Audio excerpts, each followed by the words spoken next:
Bonjour, bienvenue sur ce podcast, sur cette vidéo. Aujourd'hui, j'ai pas l'impression que je vais vraiment vous parler lecture, parce qu'on va aborder un sujet que en général, je n'aborde pas. Donc lire, c'était bien. Maintenant, c'est vrai que vous en parlez, je suis un peu dans... Je sais pas trop comment parler.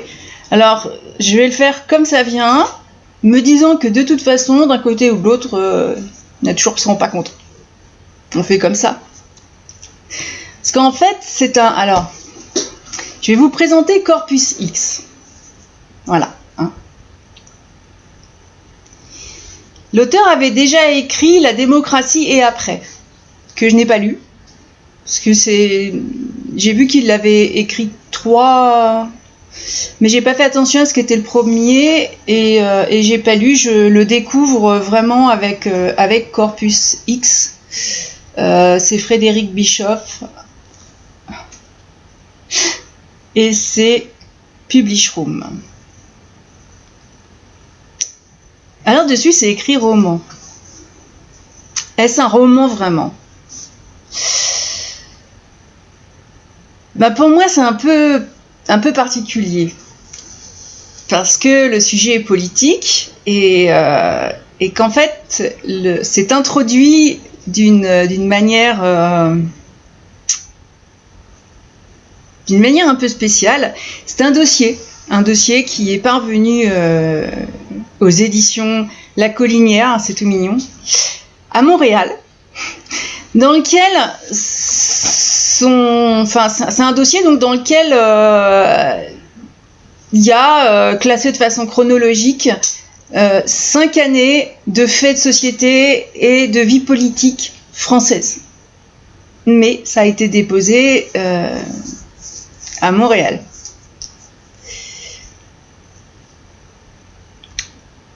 Ce livre, je vais avoir du mal à dire roman. Ce livre a été publié chez Publishroom le 24 juin 2021.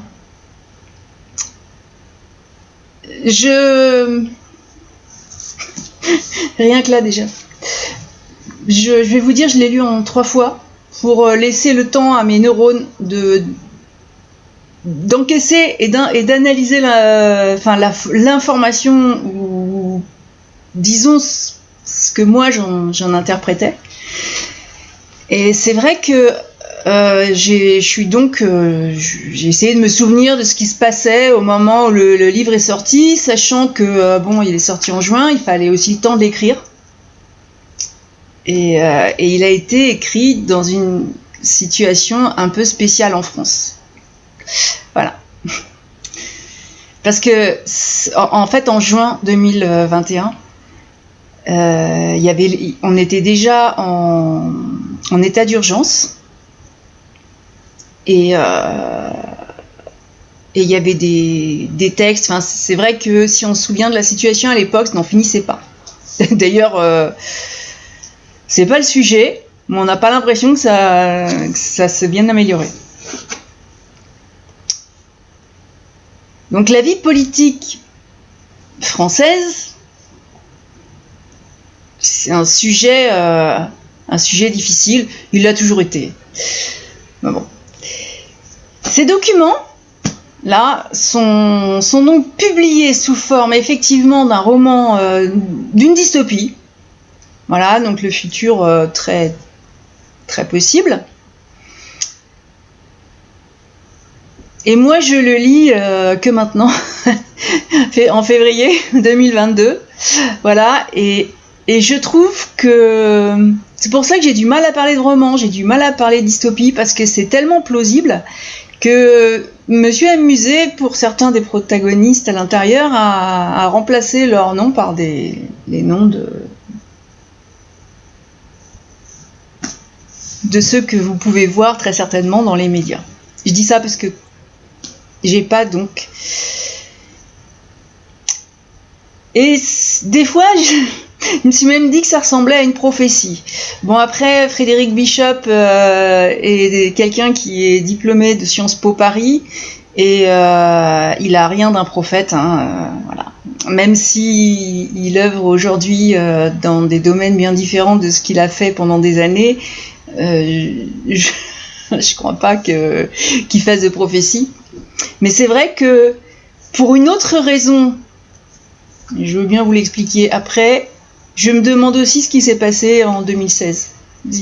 En 2016, il y a eu beaucoup de changements à notre niveau. Bon, on reste sur le sujet. Le campus X, je vous le montre. Alors, en fait, vous voyez peut-être pas. Comment une démocratie peut renoncer à la liberté et faire le choix d'un régime autoritaire, le récit de politique fiction d'un futur possible. Voilà, alors, du coup, c'est déjà très bien exprimé, rien que là, sur la couverture. Dans le petit encadré, et c'est vrai que dès le départ, c'est vrai qu'on arrive à envisager, enfin on sait à peu près où on va. Alors je me suis demandé, tiens, et pourquoi le confier à une maison d'édition à Montréal? C'est vrai, hein? C'est que contient-il à l'origine, puisque il était beaucoup plus gros que ce qui est publié. Et puis finalement, c'est surtout pourquoi la question. Mais le pourquoi, je crois que je le sais. C'est écrit dans le. C'est écrit, oui, c'est écrit, oui, je peux le dire. C'est de rendre compte des événements avec des débats, des choix par leur enchaînement qui ont rendu possible la situation politique et institutionnelle qui prévaut aujourd'hui en France. Alors aujourd'hui en France, c'est dans ce livre. C'est-à-dire que c'est pas aujourd'hui. Il y a aucune date. Rien n'est daté. Vous pouvez le mettre où vous voulez et l'attribuer à qui vous voulez. C'est quand même, ça reste une fiction. Même malgré ce que je vais en dire, retenez que c'est une fiction. Mais c'est pas écrit du tout comme un roman. On enchaîne des articles de presse, donc qui sont pas datés. Alors par contre, avec des journaux qu'on connaît, hein, mais qui n'ont jamais écrit ça. Enfin, pas que je sache en tout cas. Et c'est vrai que à la lecture, on est tout à fait libre de nous faire une idée sur ce fameux dossier, le dossier initial, j'entends. Parce que l'introduction nous dit qu'à l'origine, comportait 8 classeurs format A4. Alors, il ne donne pas la taille des classeurs, par contre, qui assemblaient à peu près 900 pages. Donc, des articles de presse, même des échanges perso, d'emails. Mais, étant donné que le livre, il fait 420 pages, je crois, ben forcément, il nous dévoile pas tout. Vous voyez, j'ai beaucoup d'imagination. En plus, la situation initiale, donc le début du livre, elle est particulièrement réaliste si on regarde un petit peu autour de nous. Il y a quelqu'un qui me regarde en se disant, elle regarde jamais autour d'elle, qu'est-ce qu'elle va bien pouvoir sortir? C'est ça?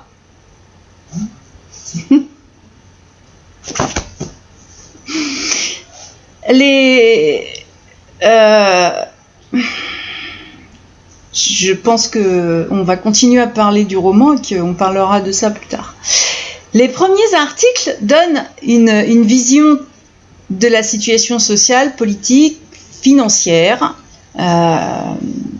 on nous parle, enfin il y a un article qui nous parle d'une copropriété privée dans laquelle j'en suis certaine, certains d'entre vous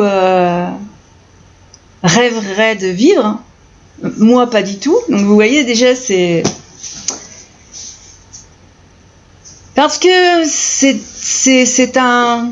existe aux États-Unis. C'est une copropriété avec vraiment c'est très sécurisé. Il y a un règlement intérieur strict et qu'il faut respecter sous peine de sanctions. Bon, ça m'a fait rire. Parce qu'il y a des choses. Enfin, c'est vrai qu'il y a pas mal de trucs qui font rire.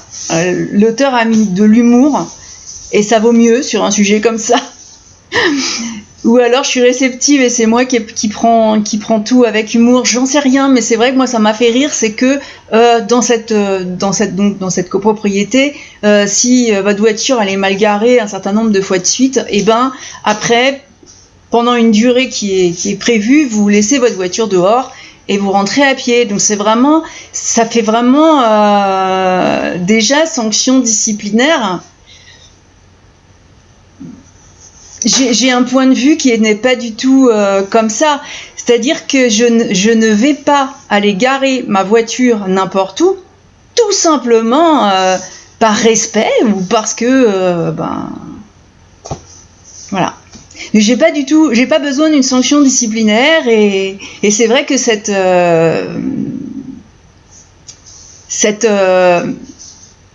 forme de copropriété ne me conviendrait absolument pas. Enfin, à la limite, j'y serais très probablement invisible.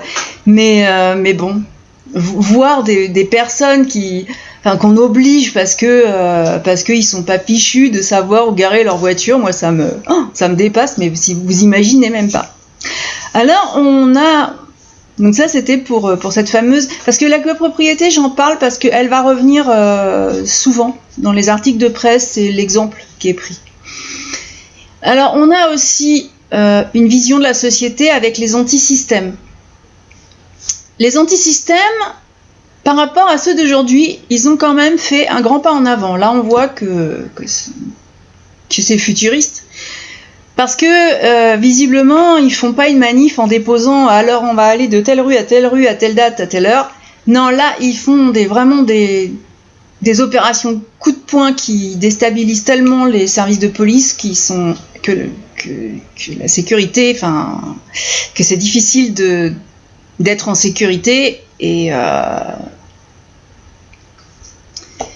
que du coup, ça fait frémir même les politiques d'ailleurs. Et dans ce qu'on en lit, dans les comptes rendus, les politiques cherchent, alors encore une fois, des mesures drastiques, et même au sein de la majorité, ce qui veut dire que au niveau politique, même ceux qui sont au pouvoir, qui ont la majorité, ont un doute sur tout ce qui se passe, et bien sûr, l'humain restant un humain, il y a des divergences. Alors il y a autant de divergences dans la population qu'au niveau politique. Il y a aussi, vous allez vous dire, mais qu'est-ce qu'elle s'est amusée en lisant ce livre ? Oui et non. Voilà. Mais il y a un point qui intéressera beaucoup Agathe. Donc je n'en dis pas plus sur cette personne parce que les consultations, la province est montrée de façon rigolote, mais quelque part c'est réaliste. Hein.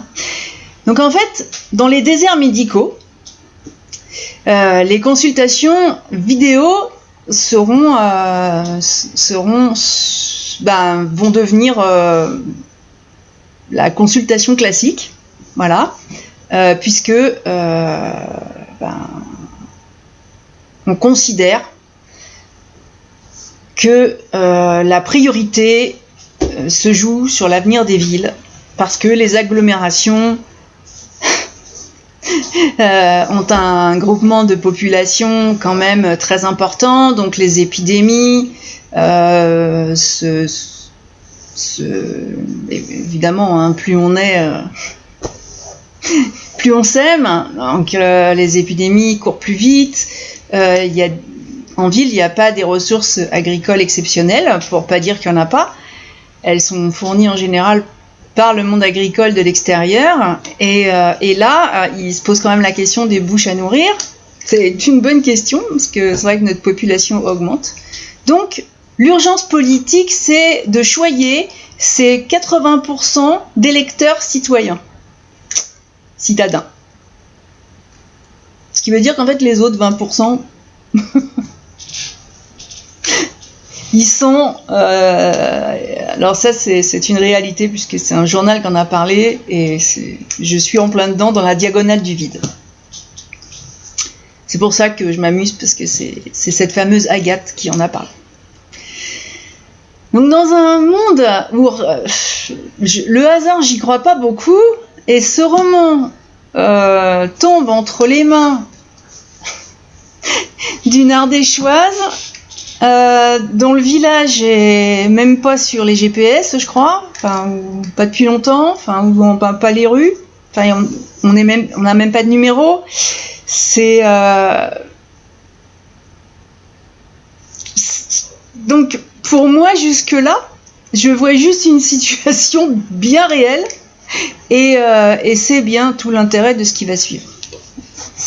Je ne sais pas, je ne sais pas du tout comment l'envisagerait quelqu'un qui habite en agglomération. Vous allez avoir la vision de quelqu'un qui vit loin de tout.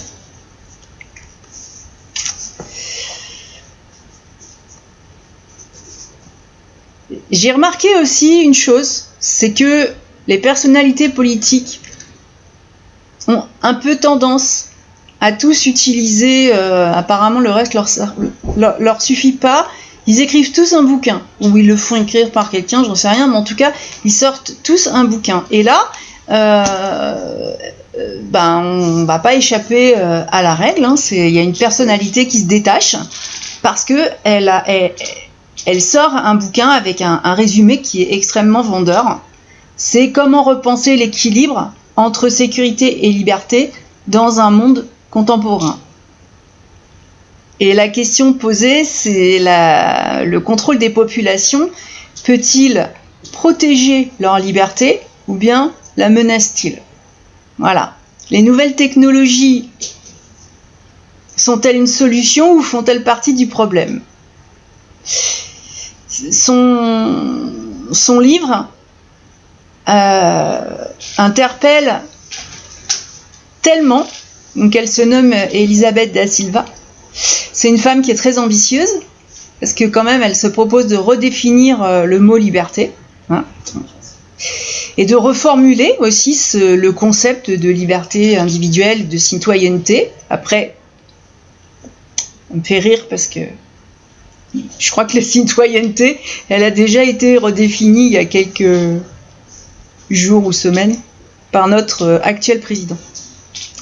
Mais il semble que ces idées à cette femme ne soient pas restées au fond d'une librairie poussiéreuse de province, hein, parce que elle va être propulsée au ministère de l'Intérieur.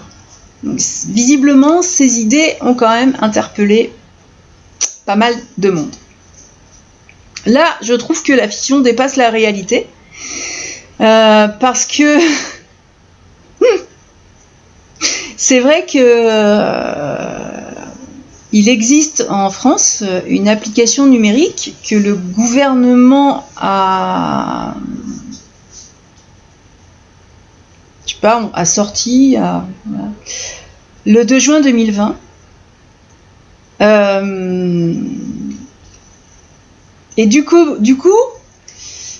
ce personnage, Madame da Silva, elle a une affirmation qui m'a fait un peu bondir. Elle dénonce le manque de sens civique et l'individualisme narcissique de ceux que les nouvelles technologies inquiètent. J'ai trouvé vraiment que c'était Enfin, c'est très actuel et voilà. Et du coup, on se dit, mais où est-ce qu'elle veut en venir? Donc, ce qui fait qu'on avance dans les pages, en se demandant c'est comme c'est des coupures de presse. Attention, c'est vraiment pas écrit comme un roman, on suit pas un personnage. C'est très différent. Ça peut être déstabilisant même à un certain degré. Mais c'est curieux ce genre de réflexion parce que c'est pratique et percutant quand même parce que je suis certaine que la majorité des Français sont en parfait accord avec cette dénonciation. Sans même y avoir réfléchi, juste comme ça en l'entendant, qu'effectivement, voilà, on a la nouvelle technologie, les applications qui vont avec, voilà. Personne, visiblement, ne semble se demander, et ça, c'est pas de la science-fiction non plus, si les personnes d'un certain âge ne sont tout simplement pas capables de l'utiliser, et du coup n'en ont pas l'utilité. Je ne sais pas si votre grand-mère avoue à tout ça, mais je vis dans un village où il y a quand même pas mal d'anciens. Des smartphones, on n'en voit pas ici. Ils sont restés au truc. Puis voilà, c'est inutile. Et il y a ça, il y a le fait de pas songer qu'il peut y avoir. C'est pas forcément une inquiétude, parce que la technologie ne m'inquiète pas plus que ça. C'est plus l'utilisation qui est toujours. Il y a toujours un extrémisme, c'est-à-dire que soit il y a un refus, soit vous allez quelque part, les gens ils sont entre eux et ils ont le nez dans leur truc. Bon, mais voilà, il y en a qui tout simplement n'ont pas la possibilité.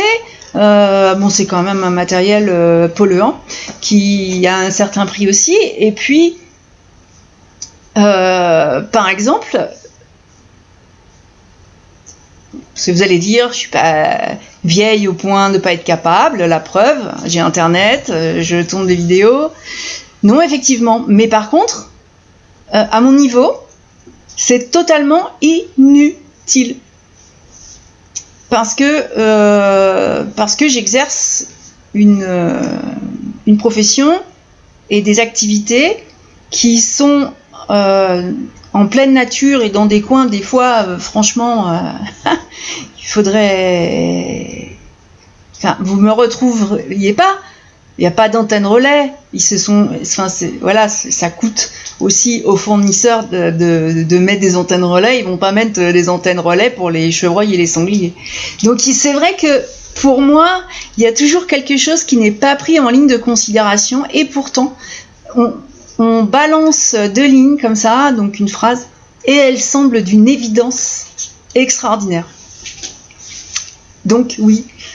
Là, la fiction est carrément au-delà de la réalité. Mais quoi qu'il en soit, parce que c'est ce dont je parlais, c'est vrai que les politiques ont tous sorti leurs bouquins. Je pense aussi, s'ils le sortent, c'est qu'il y en a qui le lisent, tout au moins le parcours. Voilà. Dans leur masse électorale ou peut-être dans l'opposition pour trouver des arguments, j'en sais rien. Très honnêtement, je n'ai jamais non plus lu ce genre de choses.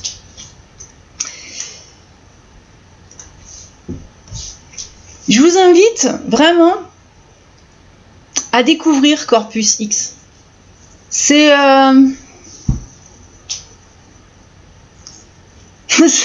J'allais dire c'est révolutionnaire, bah oui, en fait oui, c'est ça. Le style, on peut pas parler d'un style littéraire, rien du tout, parce que finalement, comme il y a des interviews, des articles de presse, des échanges personnels, le style change tout le temps. Et vous rappelez quand vous étiez à la fac, que vous faisiez vos études, et si vous avez mon âge, ben il n'y avait pas internet, il n'y avait pas tout ça, et que on allait demander pour nos mémoires, on allait demander un dossier de presse. Eh ben moi, ça m'a rappelé ma jeunesse. Voilà. C'est ça en fait, c'est un dossier de presse. Et c'est percutant, vraiment percutant, parce qu'on se demande d'où peuvent venir toutes ces idées. Et moi, je l'ai pris comme un peu, vous savez, il y a les lanceurs d'alerte, et je me suis dit, ça ressemble plus à une lecture d'alerte qu'à une dystopie. Parce qu'en fait, même si vous lisez pas le livre, juste ce qui est écrit là, devant, c'est déjà percutant. Parce qu'on parle bien de régime autoritaire. On parle bien de renoncer à la liberté. Voilà. Donc, même sans aller chercher la petite bête à l'intérieur, il annonce très exactement ce qu'il va développer. Alors, je vais préciser pour ce qui a été dit tout à l'heure sur le fait que je ne regardais pas forcément autour de moi. C'est vrai, oui et non. Alors, ceux qui sont habitués à lire mon blog ou à regarder certaines vidéos, ça, j'en parle pas forcément en vidéo. En général, je parle lecture. Mais il y en a qui vont pas être surpris. Pour les petits nouveaux, je vais me dévoiler. Je n'ai pas de téléviseur. Oh là. Mais qu'est-ce que je viens de dire? Je n'ai pas de tablette. J'en ai jamais eu. J'ai jamais compris à quoi servait ce truc quand c'est sorti. Du coup, voilà. J'ai donc un petit ordinateur style netbook parce que professionnellement j'en ai besoin et que. Mais par contre, je suis plus du genre à bien aimer trifouiller pour savoir comment ça fonctionne que d'utiliser des choses toutes faites. Donc voilà. Ça vous donne un peu. Alors j'ai pas d'abonnement type Netflix parce que je passe pas de temps devant des écrans. C'est vraiment que je sois atteinte d'une grippe qui me cloue au lit, mais bon, de toute façon, je verrai pas ce qui se passe devant l'écran parce que je dormirai. Alors, ben voilà. Quant aux réseaux sociaux, ben je les connais. Et encore, parce que là, je crois que je suis dépassée. J'ai lu un truc l'autre fois, non, je connais pas ce réseau-là. J'y ai un compte. Parce que effectivement, il y a beaucoup d'auteurs en chronique littéraire qui demandent à ce qu'il y ait une publication sur ces réseaux-là. Mais moi, sinon, je trouve ça épuisant et chronophage. Voilà. Et puis pas très intéressant, hein, finalement. Donc, comme j'ai autre chose à faire et que j'ai une vie, c'est vrai que c'est pas... Voilà. Alors, comment est-ce que j'ai les informations? Moi, j'ai quand même une question, c'est est-ce que déjà quelqu'un a vraiment des informations? Je vous laisse répondre. Mais j'aime bien, le matin, je prends une petite demi-heure pour lire mes blogs préférés. Parce que souvent, sur les blogs, c'est beaucoup plus rédigé, beaucoup plus. Il y a une qualité photo aussi que j'apprécie. Donc voilà. Alors parfois, j'apprends des choses sur les blogs. Donc après, quand je lis quelque chose et que je ne suis pas au courant. C'est plus forcément une actualité dans le style news et dans le style scoop, mais c'est pas bien dramatique. Je vais au renseignement. Mais en fait, je choisis ce que je regarde ou pas, ce que je retiens ou pas. C'est vraiment pas quelque chose qu'on m'envoie. Je crois ces informations. Et c'est vrai que, oui, c'est vrai que je les recroise. Ouais, c'est vrai que je les recoupe, ces informations. Je trouve dommage que le journalisme d'investigation n'existe plus vraiment, parce qu'avant, quand on prenait les journaux papier, bon, qui existent aujourd'hui en ligne, hein, mais donc bon, en ligne, pourquoi pas, c'est pratique, on avait l'opinion finalement du journaliste. Donc il y avait effectivement le fait d'actualité avec beaucoup de choses autour, et on pouvait avoir beaucoup plus de vues que ça, alors que là, moi j'ai déjà remarqué en allant chercher justement sur le net le plus souvent, parce que j'habite à 20 bornes de la première ville, alors voilà, je vais pas aller chercher le journal juste parce que j'ai vu un truc sur le blog. Et donc je regarde sur le net, et ben il y a les journaux d'un journal à un autre, je vous promets, il y a des phrases, c'est les mêmes, elles sont copiées-collées. Bon. Les informations qui sont les médias visuels, je ne m'en occupe pas, parce que du temps où j'allais de temps en temps prendre un café, c'était parce que c'était en terrasse, et puis il m'est arrivé une fois ou deux de me retrouver en salle parce qu'il pleuvait, parce qu'il n'y avait plus de place en terrasse, et c'est vrai que maintenant les petits bars comme ça ont des écrans géants. C'était sur BFM TV, à l'époque, je sais plus ce que c'était, l'actualité, je crois, les gilets jaunes. Ça tournait en boucle, mais franchement, ça n'a pas duré longtemps avant que je préfère aller boire mon café sous la pluie, au soleil, ce que vous voulez, mais c'est abrutissant. Voilà, je crois que là j'ai dit le mot, et comme c'est une chaîne qui est dite d'information et qui est souvent citée, moi j'ai un doute. Par contre, ce qu'on sait moins, parce que ça c'est vrai que j'en parle pas, mais là comme on parle politique, c'est quelque chose que j'ai fait depuis que j'ai eu le droit de vote. C'est pas d'hier. J'ai toujours conservé le programme électoral, donc celui qui était donné sur les deux, au premier tour, deuxième tour. J'ai toujours gardé celui du candidat élu, à la présidentielle, pas pour le reste, mais à la présidentielle, toujours. Je me suis arrêtée il y a plus de 10 ans, quand j'ai dit ciao Paris, parce que finalement, j'avais toujours mon programme, et j'ai un surligneur, et je m'en sers très bien, et aucun des candidats, donc du moment où j'ai eu le droit de vote, et je suis tombée sur une présidentielle, donc de ce moment-là jusque là, je suis arrivée en Ardèche, j'ai arrêté, parce que voilà,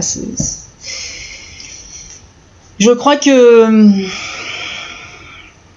définitivement, il n'y a pas grand-chose à en tirer.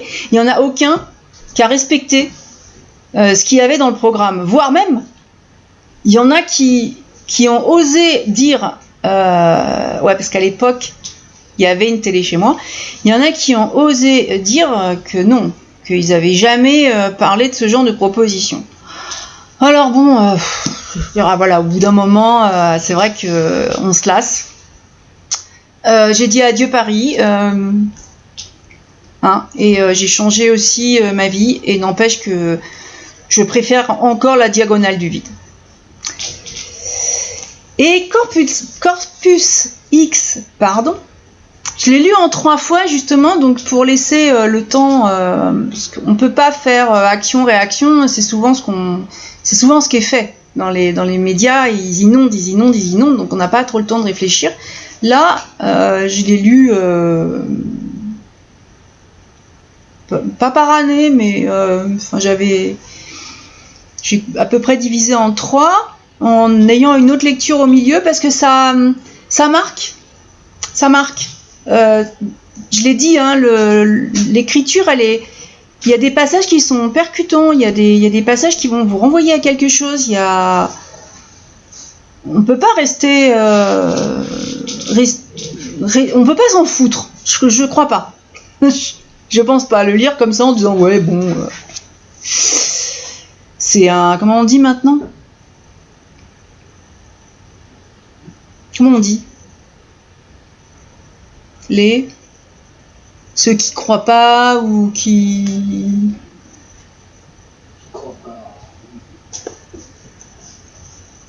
Bon, bref, c'est pas grave, ça me reviendra. Ça laissait le temps à ma réflexion de faire son travail. Et quand la réflexion était posée, je reprenais donc la lecture pour avoir la suite. Et, même si j'avais une idée d'où on allait, je voulais savoir pourquoi et comment selon cette dystopie. Mais ça reste tellement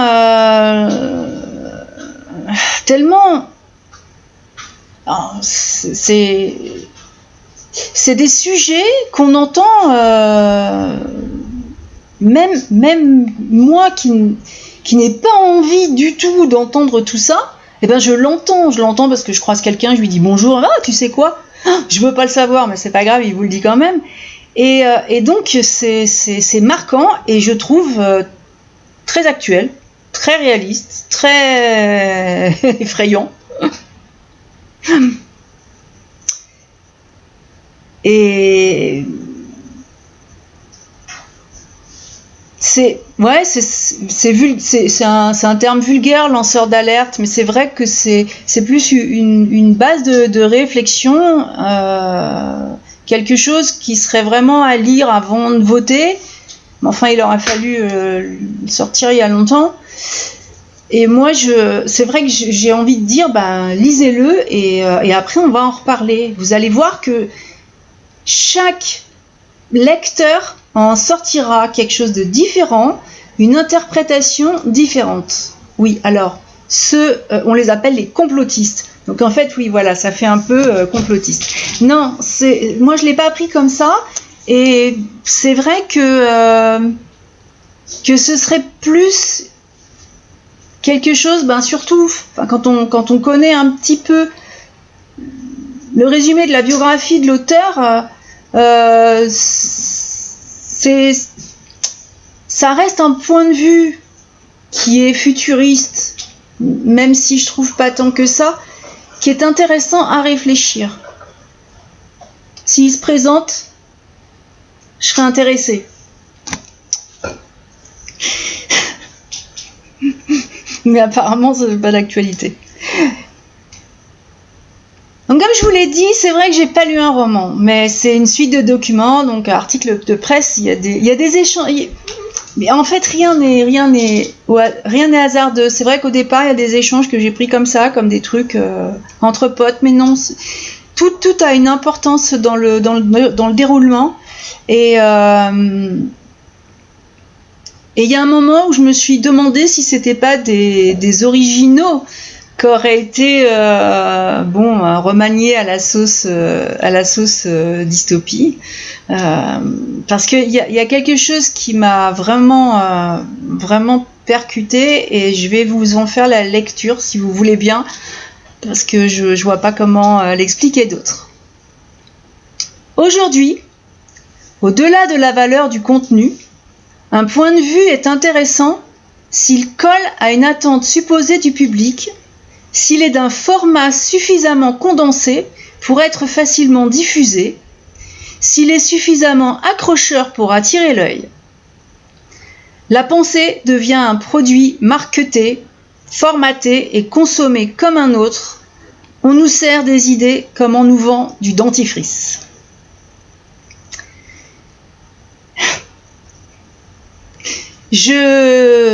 J'ai trouvé cette phrase, donc c'est un extrait d'une interview.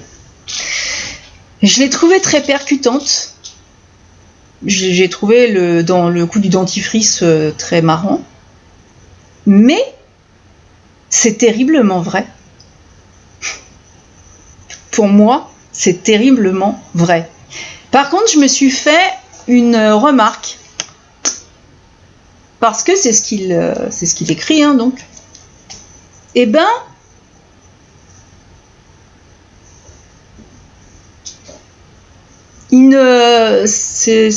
son livre ne colle pas du tout avec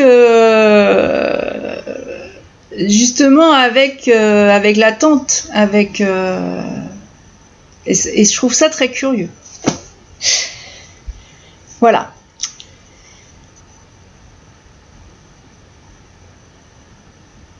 Bon, pourquoi je dis ça au niveau du livre? Parce que c'est vrai qu'avec l'expérience de la chronique littéraire, j'ai bien remarqué que de nos jours, en matière de littérature, ce qui est le plus mis en avant, ce qu'on voit le plus, et vraiment partout, c'est une romance.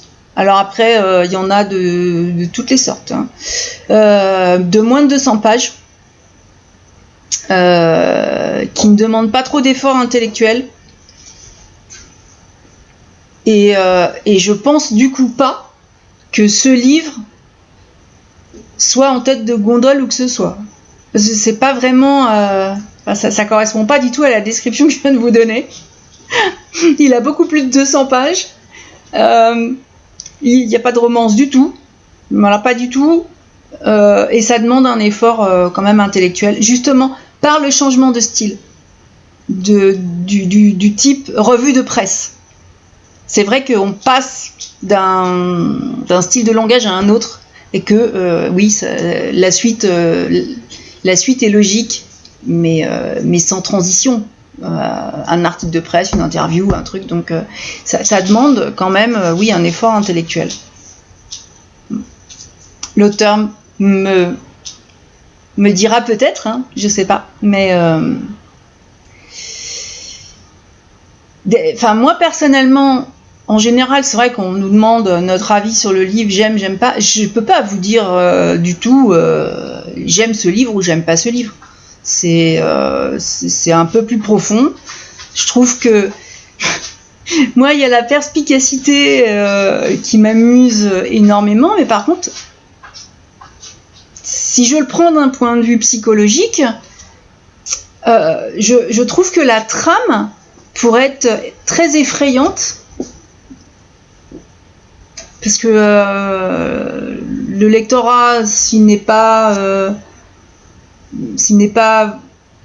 fait attention et qu'il pense lire un thriller ou un truc comme ça, c'est vrai que oui, ça peut être effrayant d'un certain côté. Parce qu'on y parle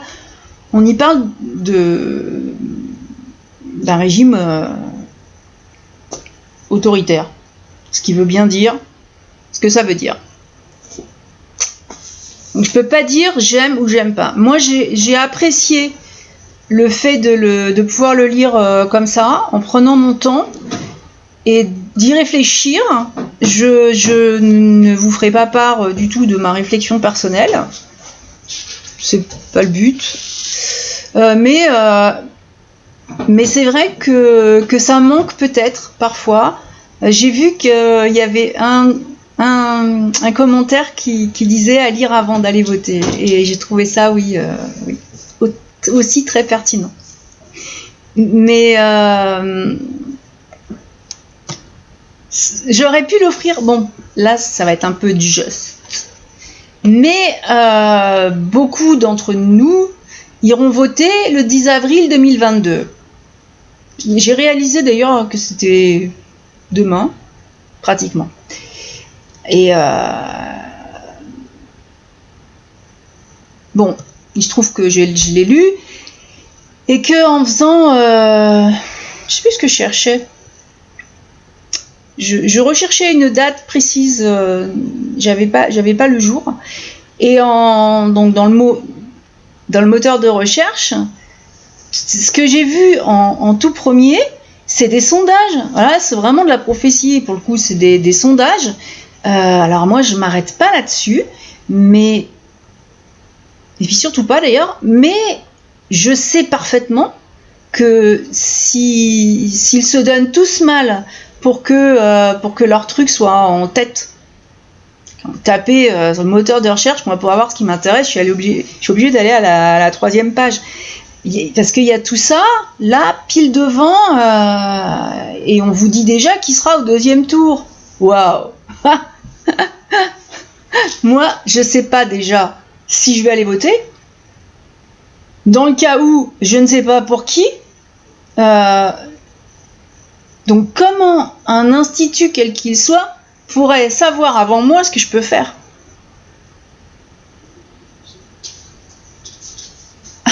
À moins qu'effectivement je vais devenir complotiste, c'est prévu à l'avance.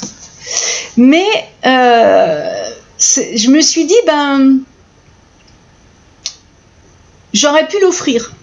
C'est trop tard, mais il y a quelques personnes à qui j'aurais pu l'offrir. Mais d'ailleurs, je vais commencer par le faire lire à mon conjoint, parce que je sais très bien que on va pas être d'accord sur nos idées, mais il va le lire aussi de cette façon, c'est-à-dire avec sa réflexion personnelle, avec avec ses connaissances passées. Alors, pour vous donner la tranche d'âge, on a 54 ans. Hein, on est au milieu, entre les jeunes et les vieux. On a vu, puis on a fait des études aussi.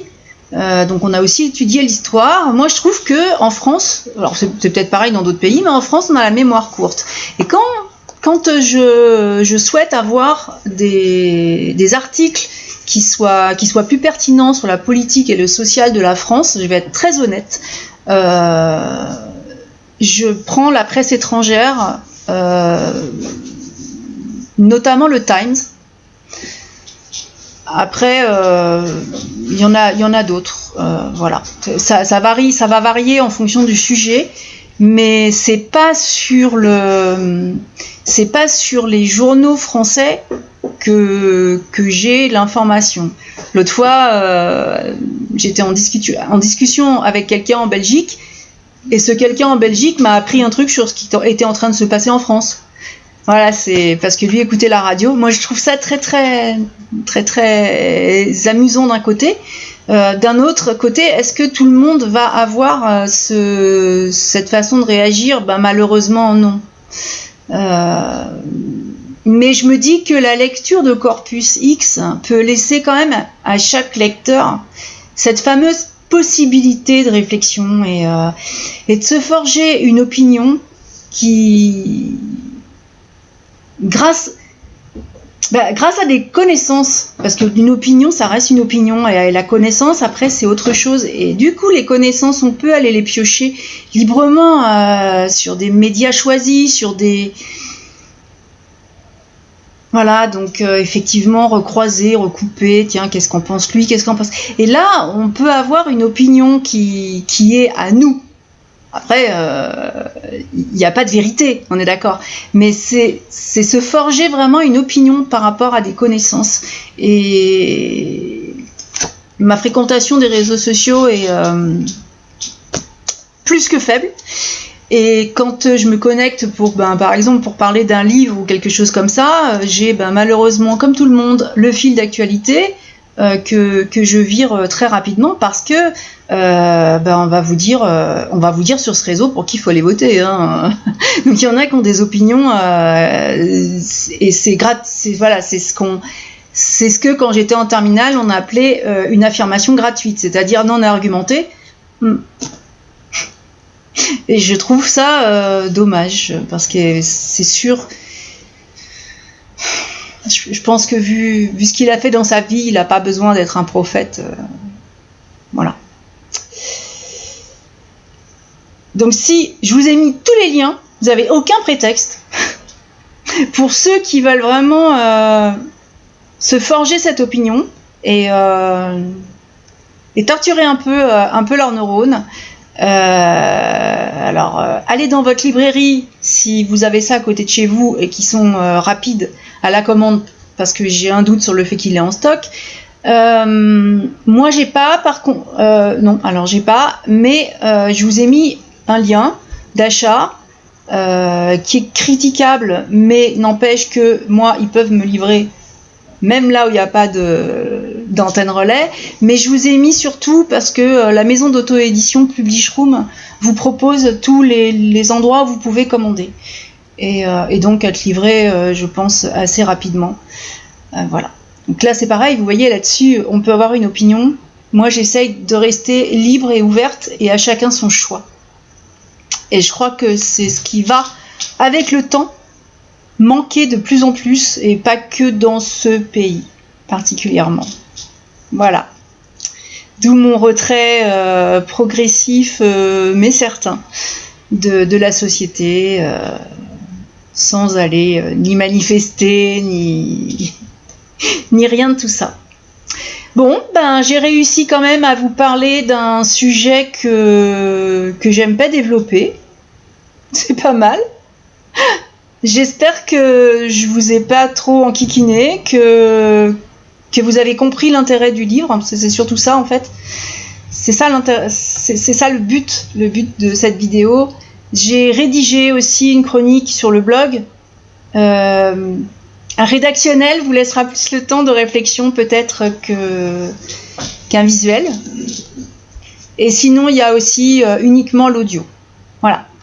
Les podcasts dans les transports en commun, c'est quand même sympa, ce qui ne vous empêche pas de revenir après sur une autre réflexion. Mon avis n'est pas universel. Voilà. En tout cas, c'est tout à fait comme ça que je le prends. Je vous souhaite à tous une très bonne semaine, puisque la chronique sera publiée ce lundi. Et puis, à très bientôt pour une lecture qui n'a absolument rien à voir. Ciao!